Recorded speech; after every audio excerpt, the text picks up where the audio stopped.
এখন দেখো, এখন হলো কি ইন্টারলাইনিং অ্যান্ড লাইনিং। হ্যাঁ, দুটো শব্দ, একটা ইন্টারলাইনিং আর একটা লাইনিং। তো প্রথমে আসি ইন্টারলাইনিং। ইন্টার দ্বারা বুঝতেছো যে এখানে কি দুইটা জিনিস থাকবে, তাই না? ইন্টারলাইনিং আর লাইনিং যেটা বলে, এগুলো এক ধরনের ফ্যাব্রিক, এগুলো এক ধরনের ফ্যাব্রিক মানে কাপড়ের নাম। লাইনিংয়ের একটা কাপড়ের নাম, ইন্টারলাইনিংয়ের একটা কি কাপড়ের নাম। তাদের দুজনে কি ইন্টারলাইনিং আর লাইনিং, এদের দ্বারা বোঝায় ফ্যাব্রিক বা কাপড়। তার মানে আমরা কাপড়কে কী বলতেছি যে ইন্টারলাইনিং, আবার কাপড়কে কী বলতেছি লাইনিং, মানে কাপড় ছাড়া কিন্তু কিছু না। কিন্তু কীভাবে ব্যবহার করি এটা পরে আসো। তার মানে ইন্টারলাইনিং আর লাইনিং এটা কি একটা বস্তু, এটা কি বস্তু, এরা কিন্তু এক প্রকার বস্তু, অর্থাৎ এরা কি ফ্যাব্রিক অর্থাৎ কাপড়। ইন্টারলাইনিং হলে এক প্রকার কাপড়, লাইনিং এক প্রকার কাপড়, আর কিছু না। তো ইন্টারলাইনিং জিনিসটা কি, ওই দেখবা শার্ট, তারপরে শার্ট, আমাদের ছেলেদের শার্টে কী থাকে, শার্টের কলার থাকে না, কলার কী হয়, শক্ত হয়। কেন শক্ত হয় বলো তো? ওই কলারের ভিতরে কিন্তু কী থাকে, কলারের ভিতরে এক ধরনের শক্ত কাপড় থাকে। হ্যাঁ, এক ধরনের শক্ত কাপড় থাকে। এবারে কাফ মানে হাতা থাকে না, হাতাও একটু শক্ত দেখবা। ওই হাতার মানে কাফের ভিতরে কি থাকে বলো তো, এক ধরনের শক্ত পদার্থ থাকে।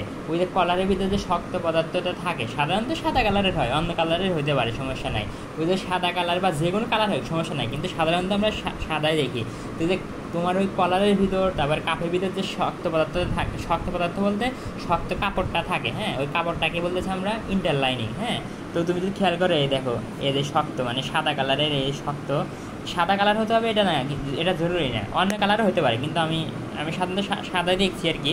তবে অন্য কালারও আছে, তাও দেখছি, কিন্তু সাধারণত সাদাই আমরা বেশি ইউজ করি মনে হয়। দেখা যায় যে এই কালার যাই হোক, কালার থাকে না, বিভিন্ন কালারের হতে পারে। এই যে এখানে সাদা, এখানে সাদা কালার ব্যবহার করা হয়েছে। সাদা কালারের যে ফ্যাব্রিকটা দেখতেছো, হ্যাঁ, মানে এই হালকা প্লাস্টিকের মতো, মানে একটু শক্ত জাতীয়। হ্যাঁ, এই ফ্যাব্রিকটাকে আমি বলতেছি ইন্টারলাইনিং। তাহলে ইন্টারলাইনিং কেন বলতেছি, আনতো, তাই না? আনতো মানে দুজনের ভিতর, তাই না? মনে করো সাধারণত দুজনের ভিতর। তুই যে দেখো কলারের ভিতরে, তার মানে কলারের ভিতরে, কাপের ভিতরে যে ফ্যাব্রিকটা ইউজ করি, এই ফ্যাব্রিকটাকে বলতেছি আমরা ইন্টারলাইনিং। এখন কথা হলো, এখন এই যে এই কলার, এই যে শার্টের কলার, হ্যাঁ, এই কলারের দিক খেয়াল করো। যদি কলারের দিক তুমি খেয়াল করো তাহলে কি দেখতে পারবা, এই দেখো কলারের মানে এই পাশে একটা কাপড়, মানে এই যে এই চেক কাপড়টা, হ্যাঁ,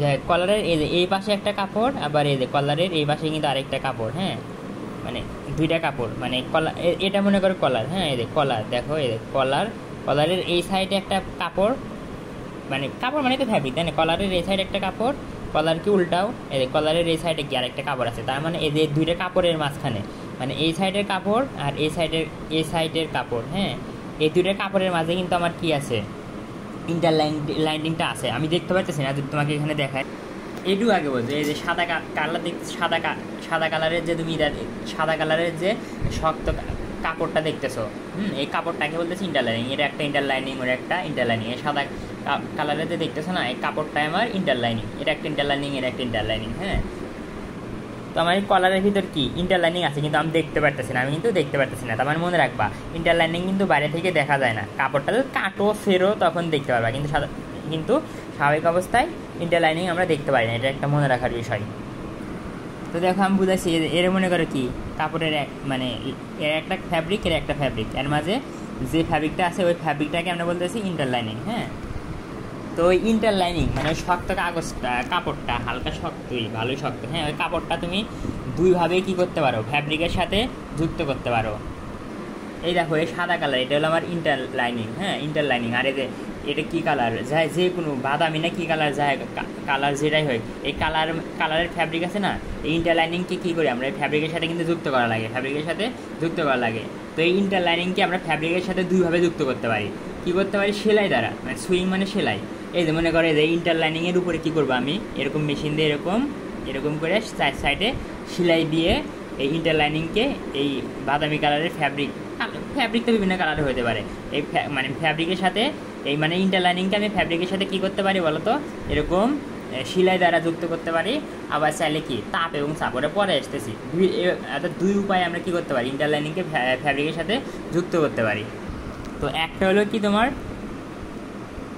একটা হলো শোন ইন্টারলাইনিং, আর একটা ফিউজিবল। হ্যাঁ, ফিউজিবল ইন্টারলাইনিং। শোন কিন্তু মানে SSO হওয়ার কথা এরকম, তাই না? দেখ, শোন, শিন বলো না, শোন। হ্যাঁ, শোন ইন্টারলাইনিং। তো শোন সুইং মানে সেলাই করা, সুইং থেকে শোন আসছে। তো আমি শোন ইন্টারলাইনিং কখন বলবো, যদি ইন্টারলাইনিংকে কী করি বলো তো, ফ্যাব্রিকের সাথে ওই সেলাই দ্বারা যুক্ত করি, তাহলে বলবো আমি শোন ইন্টারলাইনিং। আর ইন্টারলাইনিংকে যদি কী করি, তাপ এবং চাপ, ওটা পরে দেখাবো, তাপ আর চাপ দ্বারা কী করি, ফ্যাব্রিকের সাথে যুক্ত করি, তাকে বলবো আমি ফিউজিবল ইন্টারলাইনিং। তো আমি এখানে মূলত তোমার এই শোন ইন্টারলাইনিংটা দেখা যাচ্ছি। হ্যাঁ, তো আমরা জানি ইন্টারলাইনিং কী করা হয়, দুইটা ফ্যাব্রিকের মাঝে থাকে, তাই না? এই দেখো এখানে কিন্তু তুমি দুইটা স্তর দেখতে পারতেছো, এটা সিস্টেম করে দেখবা যে একসময় কি এই এই ইন্টারলাইনিং বা সাদা কাপড়টাকে আর তুমি দেখতে পারবে না, মানে ইন্টারলাইনিংকে দেখতে পারবে না, দেখবো অটোমেটিক্যালি দুইটা স্তর হয়ে গেছে। কীভাবে তৈরি হয়েছে ওটা আমার দেখার বিষয় না, তুমি খালি এইটুকু বোঝো। দেখো এই মানে নিচে উপরেরটা হলো আমার কাপ, তাই না? আর ওটা দেখো সেলাই দিতেছে। হ্যাঁ, এই দেখো এই ইন্টারলাইনিংয়ের মধ্যে সিলাই দিয়ে এই ফ্যাব্রিকের সাথে যুক্ত করতেছে। এই ইন্টারলাইনিংকে কী করতেছে, ও কনফিউশনের কিছু নাই, আমার এই ইন্টারলাইনিং দ্বারা আমি কলার তৈরি করবো, আর এটা দ্বারা স্টান তৈরি করবো, এটা বাদ দাও, এটা স্টানের তৈরি পরে, কলার বুঝতে পারলে হইলো। হ্যাঁ, দুটো সেলাই দিচ্ছে, দেখো ওই যে তোমার এই ইন্টারলাইনিংকে সেলাই দ্বারা কী করতেছে, ফ্যাব্রিকের সাথে আটকে দিচ্ছে। তো এরকম সেলাই দেওয়ার পরে মনে করো সেলাই ঢেলে দিচ্ছে, সেলাইটা সিস্টেম করছে, ওটা তো আমার জানার বিষয় না, আমরা খালি দেখলাম সেলাই দ্বারা কী করি, ইন্টারলাইনিংকে ফ্যাব্রিকের সাথে যুক্ত করি। এই দেখো এই মাঝখানে ইন্টারলাইনিং থাকলো, এই যে সাদা কালারের ইন্টারলাইনিংটা মাঝখানে থাকলো, আর এই যে একটা ফ্যাব্রিক উপরে দেখতে পাচ্ছি, ফ্যাব্রিকের একটা স্তর উপরে আর একটা নিচেরটা দেখতে পারতেছি না, তাও দেখো আর কি যতটুকু দেখা যায়। দেখো তোমাকে যদি আমি দেখানোর চেষ্টা করি, হয়তো ভালো দেখতে পারবা না, কিন্তু এই দেখো এদের আর কিন্তু আমি ইন্টারলাইনিংটাকে দেখতে পারতেছি না। হ্যাঁ, কেন দেখতে পারতেছি না বলো তো, এই দেখো রেডি করা প্রায় শেষ, এই যে ফ্যাব্রিকের উপরের একটা স্তর আর এই যে নিচে আরেকটা স্তর। হ্যাঁ, এই দুটো স্তরের ভিতরে কিন্তু কী আছে বলো তো, ইন্টারলাইনিংটা আটকা পড়ছে, আমি আর দেখতে পারবো না, সেলাই করে একদম আটকে দেওয়া হচ্ছে। হ্যাঁ, সেলাই টেলাই দিয়ে একদম খুব ভালোভাবে আটকে দেওয়া হচ্ছে। আচ্ছা, ওইটা তোমার কী গেল, শোন ইন্টারলাইনিং, মানে ইন্টারলাইনিংটা কী করা হয়, কাপড়ের সাথে এরকম সেলাই দিয়ে আটকানো হয়। এখন আসো ফিউজিবল ইন্টারলাইনিং। আচ্ছা, ফিউজিবল ইন্টারলাইনিং ওরা তো একই জিনিস, মানে ইন্টারলাইনিং তো ইন্টারলাইনিংই, ওই শক্ত মানে সাদা কালারের তুমি দেখলা না, তখন সাদা কালারের যে ফ্যাব্রিকটা দেখলো, ওটা তো আমার ইন্টারলাইনিং। শন ইন্টারলাইনিং কখন বলছি, এখন এসো ফিউজিবল ইন্টারলাইনিং। তো তার আগে বলছো রেজিন। হ্যাঁ, রেজিন কি, রেজিন হলো, আচ্ছা রেজিন হলো এক ধরনের আঠালো পদার্থ, অর্থাৎ গামিং সাবস্ট্যান্স, মানে আঠালো, মানে গাম জাতীয়, মানে আটকে গাম তো বুঝতেছো, মানে গামের কাজ কি, কোনো কিছু আটকে ধরা, তাই না, আটকে রাখা আর কি। তো রেজিন হলো কি এক ধরনের আঠালো পদার্থ। তো এই যে এই ফিউজিবল ইন্টারলাইনিংয়ের ক্ষেত্রে হয় কি, ফিউজিবল ইন্টারলাইনিংয়ের উপরে মানে মনে করো এই যে এটাই আমার কি ফিউজিবল ইন্টারলাইনিং। তো এই ফিউজিবল ইন্টারলাইনিংয়ের যে এক পাশে যে মনে করে যে উপরে অথবা নিচে, যে কোনো এক পাশে, নিচে অথবা উপরে যে কোনো এক পাশে, কিন্তু দুই পাশে না, এক পাশে কি থাকে, ওই রেজিন জাতীয় পদার্থ থাকে। হ্যাঁ, তো এই দেখো, আচ্ছা রেজিন জাতীয় পদার্থ থাকে। তো এই যে আমি যে কোনো এক সাইডে কিন্তু, হ্যাঁ, তো এই দেখো আমি এটা দ্বারা বুঝালাম কি আমার ফিউজিবল ইন্টারলাইনিং। হ্যাঁ, এই দেখো এক পাশে কি এরকম রেজিন জাতীয় পদার্থ আছে। তো তুমি যদি হিট দাও, মানে তাপ দাও, তাহলে কী হবে, রেজিন জাতীয় পদার্থ কী হবে বলো তো, গলে যাবে, রেজিন জাতীয় পদার্থ গলে যাবে। তো মেন কাজ সেটাই, রেজিন কী হয়, গলে যায়। হ্যাঁ, তো তার আগে বোঝো ওই তোমার ইন্টারলাইনিংয়ের মানে ফিউজিবল ইন্টারলাইনিংয়ের যে পাশে রেজিন থাকে, ওই পাশটা কী করা হয়, ফ্যাব্রিকের উপর রাখা হয়। তো দেখো এখানে একটু খেয়াল করো তোমরা, এই যে এই সাদা কালার দেখতেছো না, এটা আমার ফিউজিবল ইন্টারলাইনিং। তো যে পাশে, আচ্ছা, আর এই যে হলুদ কালারের ফ্যাব্রিক দেখতে পারতেছো, হ্যাঁ, এই মানে হলুদ কালারের ফ্যাব্রিক, এই ফ্যাব্রিকের উপরে আমি কী করছি, এই যে ফিউজিবল ইন্টারলাইনিংটা তাকে রাখছি। এখন আমি যদি কী করি, এই যে এই ইস্ত্রি দেখতেছো না, এটা দ্বারা যদি কী করি, ইস্ত্রি দ্বারা যদি আমি তোমার মনে করো, ইস্ত্রি তো অনেক কি গরম, মানে হিট তৈরি হয়, ওই হিট, হ্যাঁ, হিট যদি মানে ইস্ত্রিকে যদি এর উপর দিয়ে মনে করো এরকম মানে নিয়ে আসা যাওয়া করাই, হ্যাঁ, তো ওখানে হিট আছে, ওই হিটের ফলে কী হবে, রেজিনটা গলে যাবে। তো ইন্টারলাইনিংয়ের রেজিন যখন গলে যাবে, তখন রেজিন গলে কী বলো তো, গলে যাওয়ার পরে কী হবে, ফ্যাব্রিক মানে হলুদ কালারের ফ্যাব্রিকের সাথে আমার কি আটকে যাবে। আচ্ছা, রেজিন আটকে যাওয়া মানে কি, রেজিন কার সাথে ছিল বলো তো, ইন্টারলাইনিংয়ের সাথে ছিল, তার মানে কি আমার ইন্টারলাইনিংটা কী হবে, ফ্যাব্রিকের সাথে লেগে যাবে। আর দেখো যে এই ইস্ত্রি কি, আমি একদম এই ইস্ত্রি কিন্তু একদম চাপ, মানে শুধু চাপও কিন্তু দিচ্ছে, ইস্ত্রি কিন্তু আমার এমনি যাচ্ছে না, তাপও তৈরি করতেছে এবং কি ইস্ত্রি দ্বারা তোমার চাপও দেওয়া হচ্ছে, তাই না? তার মানে ওই জন্য বলতেছি যখন আমরা কি করি ইন্টারলাইনিংকে কি করি ফ্যাব্রিকের সাথে কীভাবে যুক্ত করি, তাপ, প্রথমত তাপ এবং তারপর কি চাপ, তাপ এবং চাপ দ্বারা যখন কী করা হয় এই ইন্টারলাইনিংকে ফ্যাব্রিকের সাথে যুক্ত করা হয় তখন তাকে বলা হয় ফিউজিবল ইন্টারলাইনিং। যদি তুমি অ্যানিমেশনটা দেখো এরকম, হ্যাঁ এই যে দেখো এই যে ইস্ত্রি দ্বারা কী করবে এরকম তাপ এবং চাপ দিচ্ছে, হ্যাঁ দেখো এরকম তাপ এবং চাপ দিচ্ছে।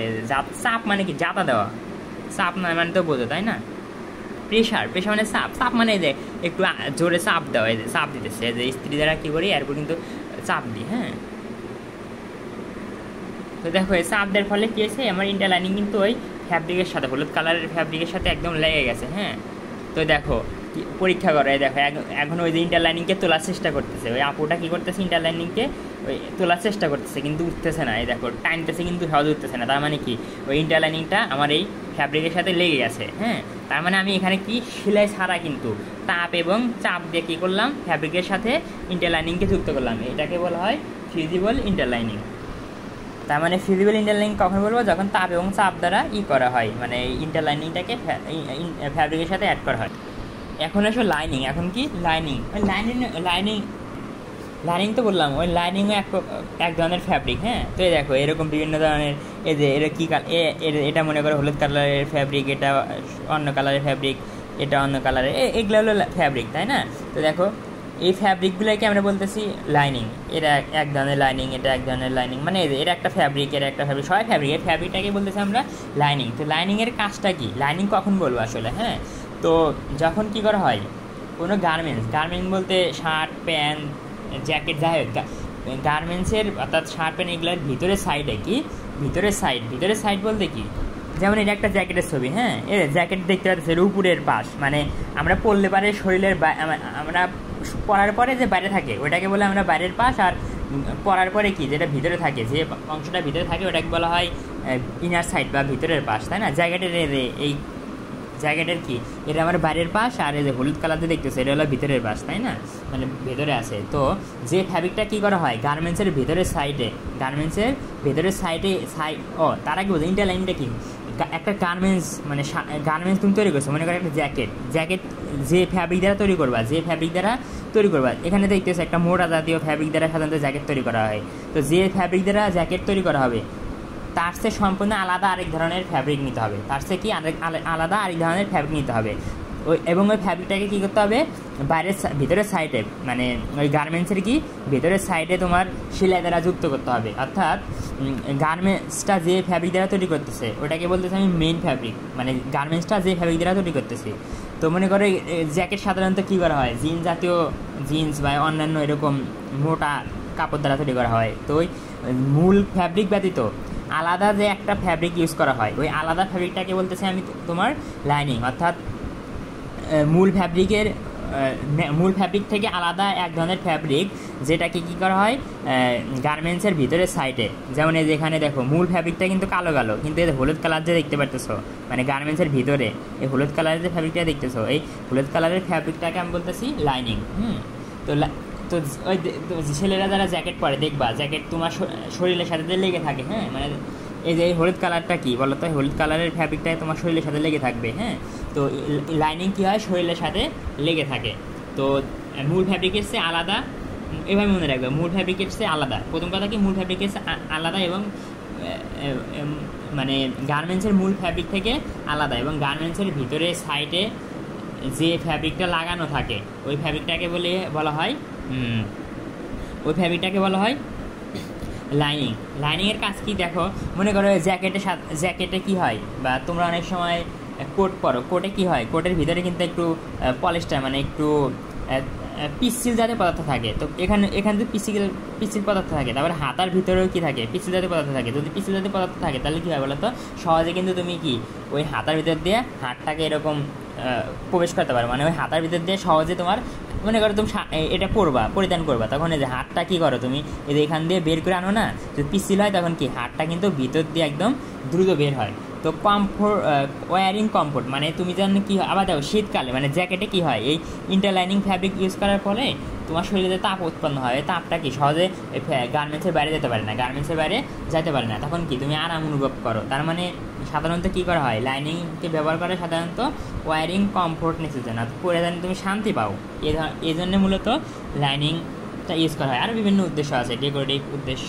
মানে বিভিন্ন ধরনের উদ্দেশ্য আছে, তুমি এটুকু বলতে। তার মানে লাইনিং এক প্রকার কাপড়, মানে ফ্যাব্রিক, এই ফ্যাব্রিকগুলো কি আর গার্মেন্টসের ভিতরে সাইডে ব্যবহার করা হয় আর কি।